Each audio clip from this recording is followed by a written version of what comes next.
Hello, my name is Michaela Williams, and for my research project, I looked at fruit and vegetable intake effects on happiness and life satisfaction. Before conducting research, I expected to find that there would be a positive correlation between our variables because in previous research, there has been a significant and positive correlation between higher consumption of fruits and vegetables and happiness and life satisfaction. Music and Oswald of 2016 found that by increasing consumption of fruits and vegetables, it was associated with a rise of positive 0.24 life satisfaction points. Van Hoven of 2019 conducted an experiment with the results finding that many participants who ate healthy were happier than participants who did not eat healthy, and that the net effect of eating healthy on happiness was positive. Lasani et al. Of 2016 conducted an experiment and found that happiness was associated positively with fruit and vegetable consumption. The research question for this experiment was, does greater consumption of fruits and vegetables correlate to greater feelings of happiness and satisfaction in life? And the hypothesis was, fruits and vegetables consumed on average in a day is significantly and positively correlated to feelings of happiness and satisfaction in life. Only 1 in 10 adults follow the federal fruit and vegetable recommendations. In 2015, a study was done to see what percent of adults followed the federal fruit and vegetable recommendations. An average of 9% of adults meet the requirement for recommendations. Within this experiment, there were 3 different constructs being focused on: serving size, happiness, and life satisfaction. This experiment will be defining our first construct, serving size, by explaining what a serving size is and what a serving size looks like from a photo from the American Heart Association.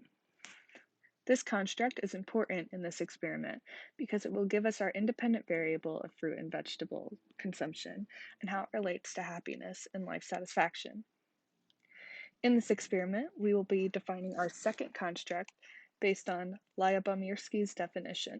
This definition will be provided to participants to refer to when giving their response.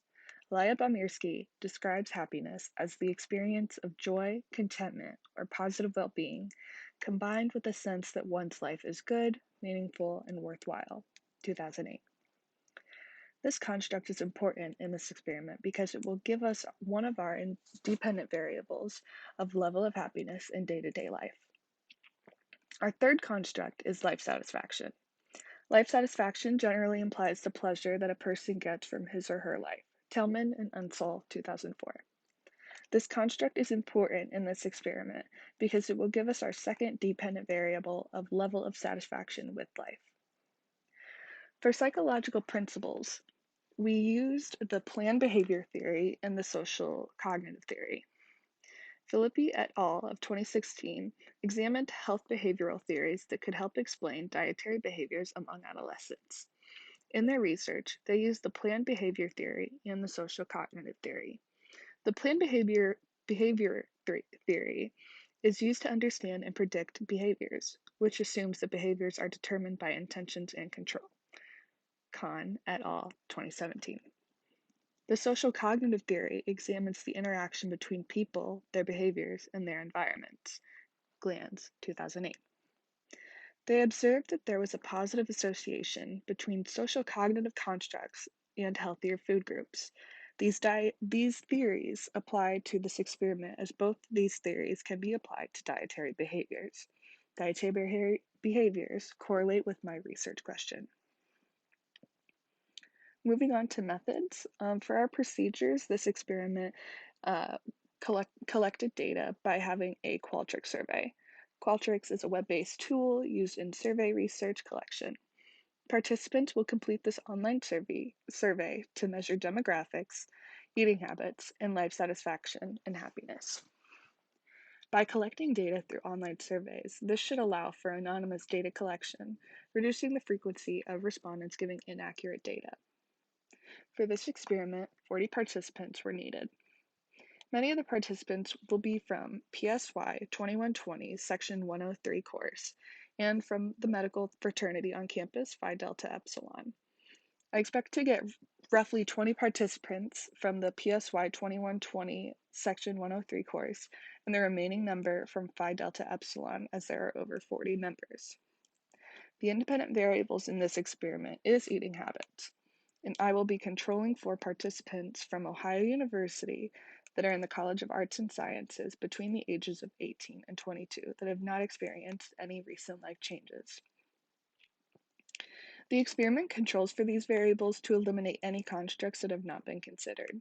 By asking for Ohio University students that are in the College of Arts and Sciences between the ages of 18 to 22 that have not experienced any recent life changes, the experiment assumes that the respondents within these controls will have little variation in lifestyle, and that by controlling for these variables, the experiment will decrease the likelihood of any outliers. The dependent variable in this experiment is level of happiness in day-to-day life and satisfaction with life, considered separately. For our measures, in this experiment, there were 10 questions being asked that were broken down into 3 general categories: demographic, eating habits, and life satisfaction and happiness. Demographic questions were asked to get information about the participants to see if they were representative for the target population of the experiment. Participants were given close-ended response options for the demographic questions to give their responses. Eating habit questions were asked to see how many fruits and vegetables each participant eats on an average day during the week, i.e., Monday through Friday, as well as how many fruits and vegetables each participant eats on an average day during the weekend, Saturday through Sunday. An image was provided to show the participants what a serving size looks like to eliminate any confusion and inaccurate responses.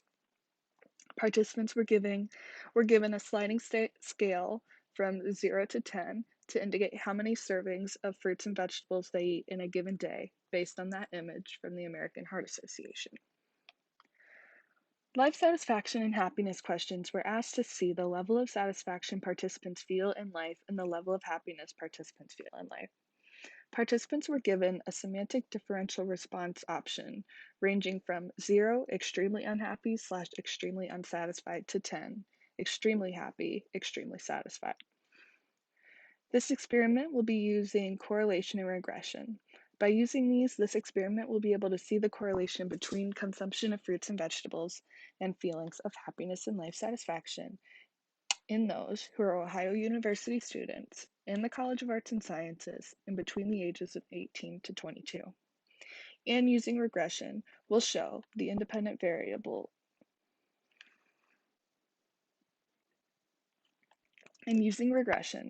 how the independent variables predict scores on the dependent variables.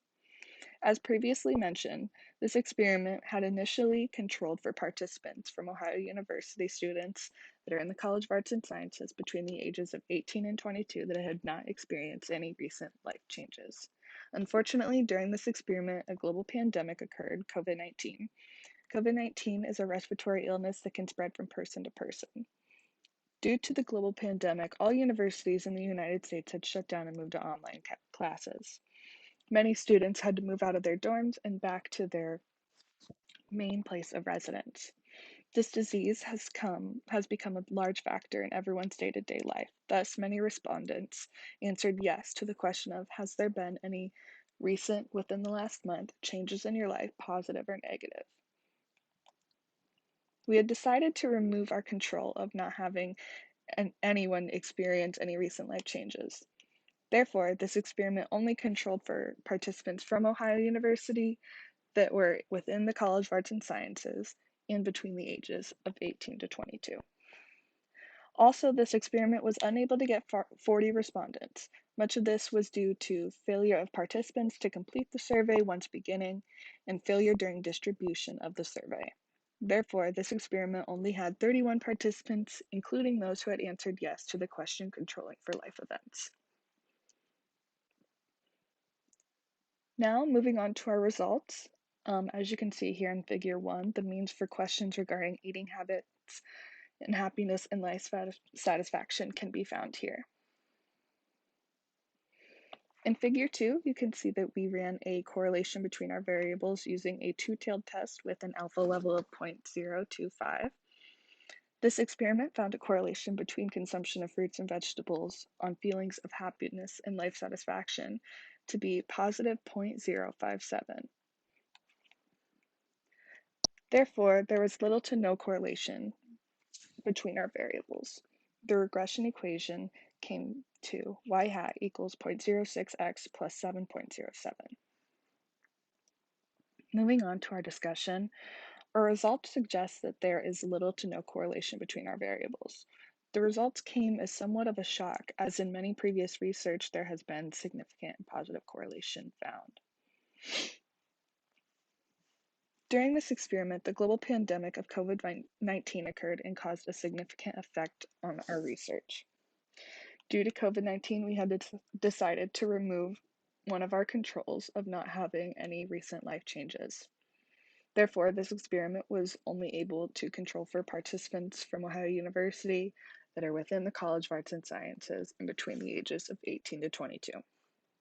One of the main goals when starting this experiment was to control for life events, as in the experiment conducted by Music and Allswell of 2016. They had suggested that there may have been other emitted variables that had affected their data, such as variables being economic class, personality, family upbringing, major life events, etc. We wanted to eliminate any outside variables, as many outside variables as possible, when conducting this experiment to prevent any constructs from affecting our data. Also, as previously mentioned, this experiment was unable to get 40 respondents. Much of this was due to failure of respondents to complete the survey once beginning and failure during distribution. Therefore, we only had 31 respondents, including those who had answered yes to the question controlling for life events. For future research done on this topic, we suggest distributing surveys to many people to prevent having a small sample size. Unfortunately, we are unable to suggest for preventing history effects, as those are not within any of our control. However, this did have a major effect in our study. To conclude, our experiment did come into conflict with an outside variable that we could not control for. Our experiment also failed to receive responses from at least 40 participants. With these two factors taken into consideration, we do find it difficult to believe our result of there being little to no correlation between consumption of fruits and vegetables and happiness and satisfaction in life. We find our result difficult to believe because there has been so much previous research done that has shown such a significant and positive correlation between higher consumption of fruits and vegetables and happiness and life satisfaction.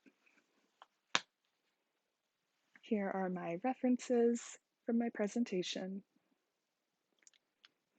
and thank you for watching.